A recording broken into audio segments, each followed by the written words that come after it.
Took you to my loneliest places. You're calling me and promising. Hello, this is Rice and Adit. Welcome to MC Vlog Podcast. ഇന്ന് നമ്മൾ സംസാരിക്കുന്ന വിഷയം എന്തിനെ പറ്റി നമ്മൾ സംസാരിക്കുന്നത്? ടീ സ്റ്റാളിനെ പറ്റിയിട്ടാണ് നമ്മൾ സംസാരിക്കുന്നത്. ആ കഥകളും തുടങ്ങുന്നത് ടീ സ്റ്റാളിൽ നിന്നാണ്. നമ്മൾ ചായക്കടയെ പറ്റി പറയുമ്പോൾ ആദ്യം റൈസിന്റെ ഒരു ഒപ്പീനിയൻ പറഞ്ഞു. Which is your favourite tea stall? Kuttippuram എവിടെ എന്റെ ഈ ജീവിതത്തിൽ ഏറ്റവും നല്ല ചായ കുടിച്ചൊരു സ്ഥലം ചായക്കട.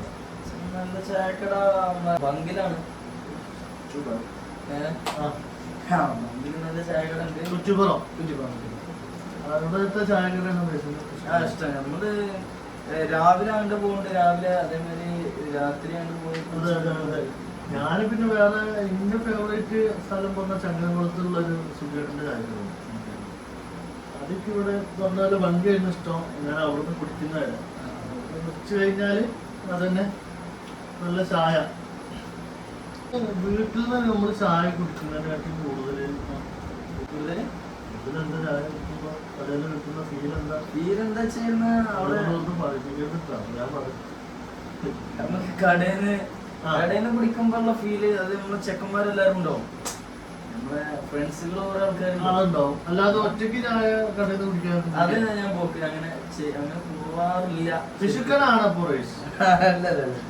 അത് അങ്ങനെ അതെ അതെ അതെ അങ്ങനെ പറയില്ല. അല്ല പിശുക്കനല്ല, നമ്മൾ അല്ല ഫ്രണ്ട്സുകളൊക്കെ ഉണ്ടാകുമ്പോൾ നമ്മളങ്ങനെ പോണായിരുന്നു.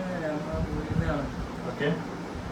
അപ്പൊ ഞാൻ പറയുമ്പോ വീട്ടിൽ തന്നെ ആയിട്ട് നല്ല ചായ അല്ലേ ചായ അങ്ങനെ പറയാനല്ല, അതല്ല ഞാൻ ഉദ്ദേശിക്കുന്നത്. നമ്മൾ അവിടെ പോയി ഇരുന്ന് കുടിക്കുമ്പോ അവിടെ നമ്മളെ കാരണവന്മാരൊക്കെ ഉണ്ടാവും, വേറെ ആൾക്കാര്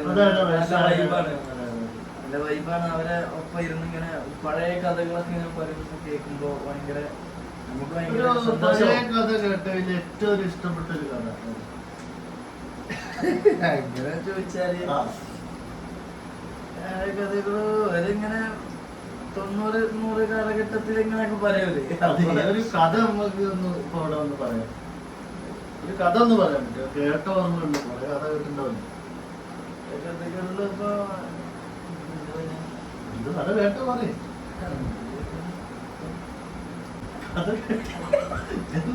പിന്നെന്താ കൊറേ കഥ കേട്ടിട്ടേ? അതല്ല, കഥകൾ വേറെ കേട്ടിട്ടുണ്ട്. ആ കഥ ഒന്ന് പറയൂ. അത് പെട്ടെന്ന് ചോദിച്ചപ്പോ നമുക്ക് ഞാന് നമ്മളെ ചങ്ങനകുളം മറ്റേ ഒരു ഓഡിറ്റോറിയം ഉണ്ടല്ലോ ഇവിടെ കാളച്ചാല്, അത് നേരെ പോയ ഹൈവേയിൽ ഒരു തട്ടുകാരുണ്ട്. ഒരു വയസ്സായ ചെങ്ങായി. അത് ഞാൻ അവിടെ ഇങ്ങനെ സംസാരിച്ച് ഇങ്ങനെ ഇരിക്കുമ്പോ ആളൊരു കഥ പറഞ്ഞിട്ടുണ്ട്. ഇപ്പത്തെ ഈ ഗൾഫില് ഫ്ലൈറ്റിൽ പോണവർക്കൊക്കെ ദുബായി പോണവർക്കൊക്കെ എന്ത് സുഖമാണ്. അയാളൊക്കെ പോയിരുന്നപ്പോ ബോംബെ വരെ പോയിട്ട് അവിടുന്ന് അങ്ങോട്ട് പോകണ്ട. അപ്പൊ ഒരു കുപ്പി വെള്ള അങ്ങനെ എന്തെങ്കിലുമൊക്കെ കിട്ടുള്ളൂ. ആള് പോയി വന്നാ പറഞ്ഞു. അങ്ങനത്തെ അത് ചായക്കടന്ന് ഇത് പറഞ്ഞതോ ഓണറെ. അപ്പൊ അതുപോലത്തെ ഒരു കഥ. ഇതുപോലത്തെ കഥ പറഞ്ഞ ഇവര് നമ്മള് ഇപ്പത്തെ ന്യൂ ജനറേഷൻ ആൾക്കാര് ചെക്കന്മാര് നമ്മളിങ്ങനെ രാത്രി 12 മണിക്കൊക്കെ കടയിൽ പോയിരിക്കുമ്പോ അവരെ ജീവിതത്തിൽ അങ്ങനെ ഒന്നും ഉണ്ടായിട്ടില്ല. അങ്ങനത്തെ കഥകള് ചെക്കന്മാര് ഈ ടൈമില് 12 മണി 1 മണി ടൈമില് ഉറക്കം ഇല്ലാതെ നടക്കുന്ന ഒരു ഇതുണ്ട്. അവർക്ക് അങ്ങനല്ല. അവര് രാവിലെ നേരത്തെ നീച്ച് പണിക്കും, നേരത്തെ വന്ന് ഉറങ്ങാനുള്ള ആ ഒരു ഇതാണ്. എന്നാലും ഒരു 5 സ്റ്റാർ ഹോട്ടലിൽ കിട്ടുന്ന ചായനെ കാട്ടിയും രസമുള്ളത് പുറത്തത്തെ ചായയാണ്. അതാവുമ്പോ ഞാൻ പറഞ്ഞില്ല ആദ്യം കാരണവന്മാരൊക്കെ ഉണ്ടാവും, ഇങ്ങനെ രാവിലെ കാലൊക്കെ വെച്ചിട്ടുള്ള ആൾക്കാരുണ്ടാവും. അപ്പൊ അവരെ ആ പണ്ടത്തെ കഥകളൊക്കെ ഇങ്ങനെ പറയും. പിന്നെ അവരെ കേൾക്കാൻ ഭയങ്കര രസമാണ്. നമ്മൾ ഇത്ര കുറെ കാലമായിട്ട് പോകുന്നുണ്ടല്ലോ, പല തരത്തിലുള്ള ആൾക്കാരാണ് അല്ലെ. അപ്പൊ ഒരു പലതരത്തിലുള്ള ആൾക്കാർ കണ്ട ആൾക്കാര് ഒരു താരം തിരിക്കുകയാണെങ്കിൽ ഇങ്ങനെയൊക്കെ വയസ്സ് താരം തിരിക്കുന്ന ആൾക്കാര്, ചായക്കടയിൽ കണ്ട ആൾക്കാരെ നമ്മൾ താരം തിരിക്കുന്നു. പല രീതിയിലുള്ള അതുണ്ട്. അത് ഞാൻ പറഞ്ഞു. അത് അതിന്റെ താരം തിരിച്ച പോലെ ആൾക്കാരെന്ന് വെച്ച് കഴിഞ്ഞാല് അത് അറിയും. പക്ഷെ എന്താ വെച്ചാല്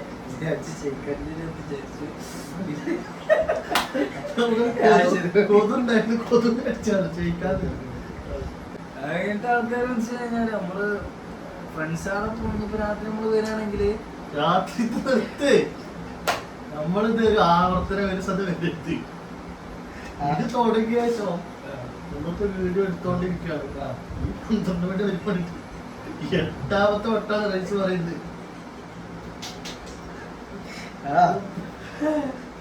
പുതിയത് വരും, പുതിയത് കേൾക്കാനല്ലേ നമ്മള് ഇത്ര ലക്ഷക്കണക്കിന് ഓഡിയൻസ് വെയിറ്റ് ചെയ്യുന്നു. പുതിയത് ഇതില് ചെന്നു അതേമാതിരി പൈസ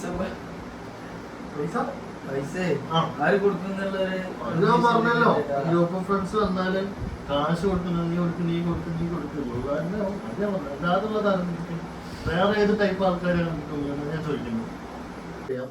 ഈ രാഷ്ട്രീയം പറയുന്നവരുണ്ടാവും, മറ്റുള്ളവരെ പറ്റി കുറ്റം പറയുന്നവരുണ്ടാവും. ഞാനൊരു ദിവസം ചായവളത്തൊരു ചായക്കടയിൽ ഇരിക്കുന്നതാ, നല്ല രസമാണ് ടോപ്പിക്കുന്നത്. ഞാനൊരു 5-6 ചായ ഡെയിലി കുടിക്കുന്ന ആളാണ്.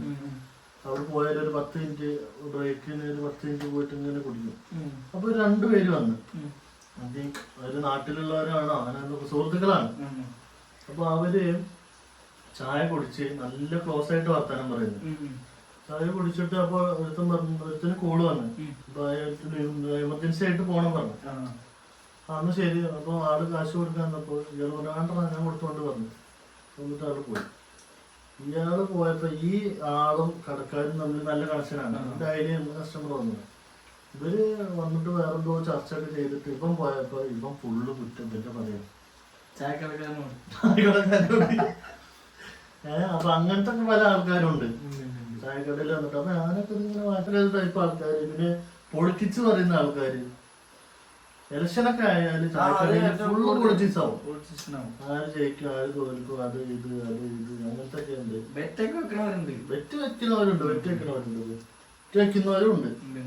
പിന്നെപ്പോ നമ്മളിപ്പോ പോവുകയാണെങ്കില് നമ്മള് ആദിത്യ ഇത് എന്താണ് നമ്മ ഈ ട്രിപ്പ് പ്ലാൻ ചെയ്യുന്ന അത് ഞാനും കേട്ടിട്ടുണ്ട്. പലരും ചായക്കടയിൽ നിന്നാണ് ചെയ്യാ ട്രിപ്പ് പ്ലാനിങ് ചെയ്യുന്നുണ്ട്. ഭയങ്കര ഇതായിട്ട് വാട്സാപ്പിൽ അവിടെ ഈ ലൊക്കേഷൻ കൊണ്ട് ചായക്കടയിൽ നിന്നാണ് ഏകദേശം ചെയ്യാറ്. പിന്നെ എല്ലാ പ്ലാനിങ്ങും ഏകദേശം ചായ കുടിക്കുമ്പോഴാണ് സാധാരണ ഇങ്ങനെ ഓരോ പ്ലാന് ചെയ്യുന്നത്. പ്രണയ കഥകളൊക്കെ ചായക്കടയിൽ നിന്നാണ് പറയാ. ഞാനത് കേട്ടിട്ടില്ല, അതുകൊണ്ട് അതില്ലാന്നല്ലല്ലോ അർത്ഥം. ചായക്കട ഒരു കോഫി കുടിക്കാം വയമെന്ന് പറഞ്ഞ പിന്നെ ഇതൊക്കെ പല രഹസ്യങ്ങളും ചായക്കടയിൽ ഇരുന്ന് പറയുന്ന ആൾക്കാരുണ്ട്. അപ്പൊ എന്താണ് പല രഹസ്യങ്ങളും ഇത് ചായക്കടയില് സംസാരിക്കുന്നുണ്ട്. അപ്പൊ എന്താണ് ഇത് ഒരു CCTV കടയില് CCTV ഉണ്ടെങ്കിൽ ഇതൊക്കെ പുറത്തു വരും. കൊറേ ന്യൂസുകൾ അവിടുന്ന് ഇങ്ങനെ പറയല. പുതിയ സിനിമ റിലീസ്, അതിന്റെ ഒരു പിന്നെ cricket match, football world cup ഒക്കെ ചായക്കടയില് ഫുള്ള് അതിന്റെ പറ്റിട്ടാവും. പിന്നെ ന്യൂസുകൾ കൈമാറുക അങ്ങനത്തെ ഒക്കെ ഉണ്ടല്ലോ. പിന്നെ ഇപ്പൊ എന്താ ടീ സ്റ്റാളിനെ പറ്റിട്ട് പിന്നെ പറയാനുള്ളത്, നല്ലൊരു കണക്ഷനാവും ടീ സ്റ്റാളിലത്തെ ചായക്കടയത്തെ ഓണറേറ്റ് അല്ലേ. ഞാനൊക്കെ ചങ്ങരകുളം വർക്ക് ചെയ്യുന്ന അവിടെ ചായക്കടയിൽ പോയാൽ ചായ കുടിക്കാൻ പോലും കാശ് കൊടുക്കലില്ല. അതൊരു 10-200 രൂപ ആകുമ്പോ ഒരുമിച്ചോണ്ട് കൊടുക്കും. ഇപ്പൊ നമ്മളെന്നും ചായക്കടയിൽ പോണ ആൾക്കാരാണ്. ഇപ്പൊ നമ്മളിവിടെ ഞാൻ പറഞ്ഞില്ല ബംഗില് പോണ അവിടെ ചെല്ലുമ്പോ തന്നെ അവർക്കറിയാം നമ്മളെ